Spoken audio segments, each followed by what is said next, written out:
Assalamualaikum warahmatullahi wabarakatuh. Saya akan memaparkan hasil refleksi pengalaman belajar pada mata kuliah Design Thinking. Di sini, pada materi mata kuliah Design Thinking terdapat 4 topik. Topik pertama yaitu Design Thinking dan pembelajaran yang berpusat pada siswa. Yang kedua, ada penggunaan Design Thinking untuk mengembangkan pemahaman terhadap berbagai stakeholder pendidikan.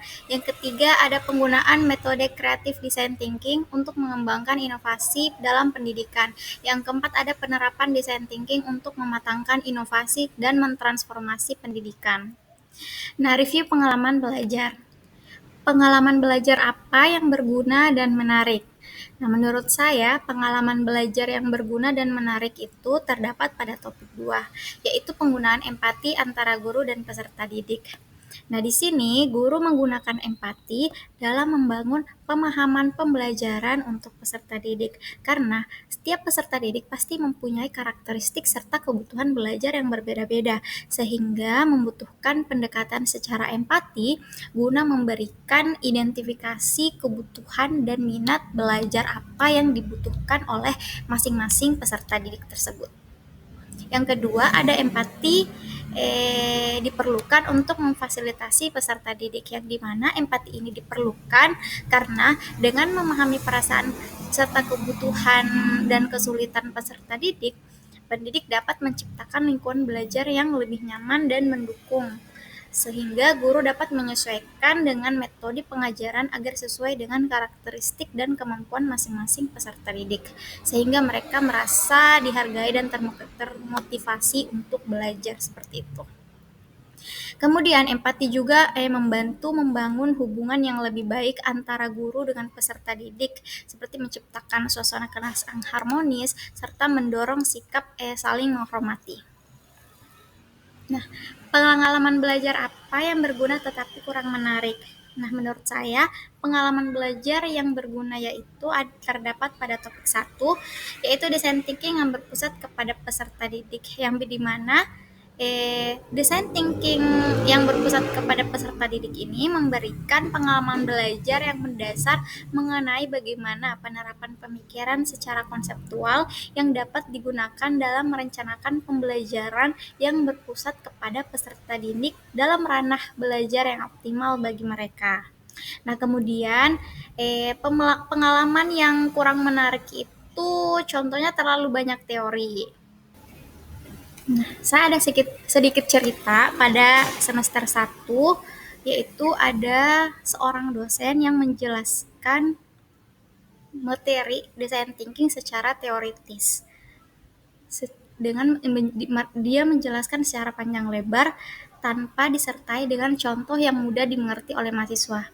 Jadinya ada beberapa materi yang tidak saya mengerti seperti itu, dan ada juga teman-teman saya yang tidak mengerti.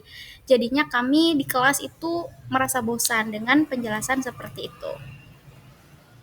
Nah, kemudian pengalaman belajar apa yang menarik tetapi kurang berguna?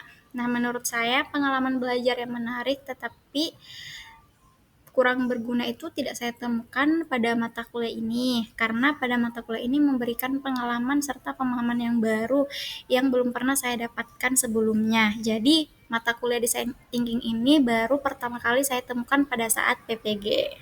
Jadi banyak pengalaman serta pemahaman baru yang saya dapatkan tentang materi tentang mata kuliah Design Thinking seperti itu. Nah, pengalaman belajar apa yang tidak menarik dan tidak berguna dalam konteks sebagai calon guru? Nah, jika dalam konteks sebagai calon guru, tidak ada pengalaman belajar yang tidak menarik serta tidak berguna. Pastinya, pengalaman-pengalaman yang sudah kita lalui semuanya bermanfaat. Apalagi ilmu yang kita dapatkan pada saat semester 1 itu pastinya sangat bermanfaat kelak. Begitupun dengan kuliah ini. Karena pada mata kuliah ini saya baru menemukannya pada saat PPG, jadinya pastinya sangat bermanfaat bagi saya sebagai calon guru nanti untuk mengaplikasikannya kepada peserta didik seperti itu.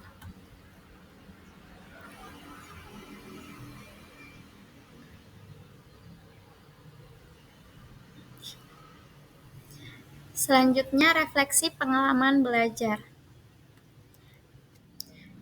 Nah, apa yang terjadi? Pada mata kuliah ini memberikan pengalaman baru terkait pengembangan dan pemikiran yang lebih luas dalam memahami, merencanakan, serta menerapkan suatu konsep dalam ranah pembelajaran melalui 6 tahapan, yaitu ada empati, ada define, ada ideasi, ada uji coba, ada prototype, dan kemudian testing. Nah, mengapa hal tersebut dapat terjadi? Karena pada tahap empati ini membantu dalam memahami kebutuhan serta permasalahan yang dihadapi oleh pengguna maupun peserta didik. Kemudian pada tahap define ini memungkinkan mahasiswa merumuskan permasalahan secara jelas sehingga solusi yang dihasilkan lebih terarah. Nah, kemudian ada proses ideasi yang dimana mendorong kreativitas dalam mencari berbagai kemungkinan solusi. Nah, selanjutnya ada tahap uji coba dan prototype, yaitu memberikan kesempatan untuk mengembangkan dan menguji solusi secara langsung. Kemudian memastikan bahwa yang diterapkan efektif dan sesuai dengan kebutuhan. Seperti itu. Kemudian pada tahap testing ini memungkinkan mahasiswa mengevaluasi dan menyempurnakan solusi berdasarkan hasil pengujian sehingga pengalaman belajar peserta didik menjadi lebih aplikatif serta inovatif. Analisis artefak pembelajaran. Artefak pembelajaran mana yang dapat saya jadikan bukti? Nah, artefak yang bisa saya jadikan bukti yaitu pada topik kedua, ada demonstrasi kontekstual. Nah, mengapa saya memilih artefak tersebut? Karena artefak tersebut berisi penilaian dan gagasan dari peserta didik yang ada di kelas 3 yang berbeda, serta memberikan wawasan beragam bagi guru dalam mengevaluasi efektivitas pembelajaran. Nah, perbedaan sudut pandang ini memungkinkan guru memahami kelebihan serta kekurangan dari metode yang telah diterapkan, sehingga dapat dijadikan umpan balik untuk meningkatkan kualitas pengajaran dan menyesuaikannya dengan kebutuhan serta karakteristik masing-masing peserta didik. Jadi di sini kita melihat metode apa yang mempunyai kelebihan serta kekurangannya tersebut sehingga dapat menyesuaikannya dengan kebutuhan serta karakteristik masing-masing peserta didik, seperti itu.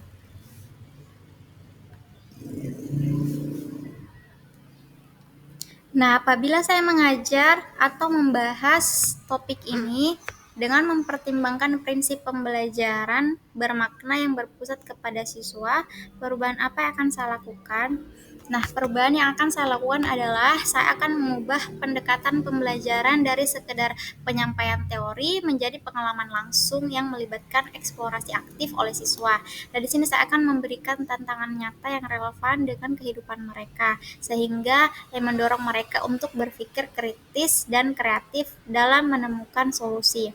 Nah, selain itu saya akan memfasilitasi solusi terbuka, kolaborasi tim, serta diskusi terbuka. Selain itu, saya akan memfasilitasi diskusi terbuka, kolaborasi tim, serta refleksi atas setiap tahap proses design thinking agar mereka benar-benar memahami konsep, bukan sekedar menghafalnya. Nah, dengan demikian pembelajaran menjadi lebih mendalam, kontekstual, dan memberikan dampak jangka panjang bagi perkembangan serta keterampilan berpikir peserta didik.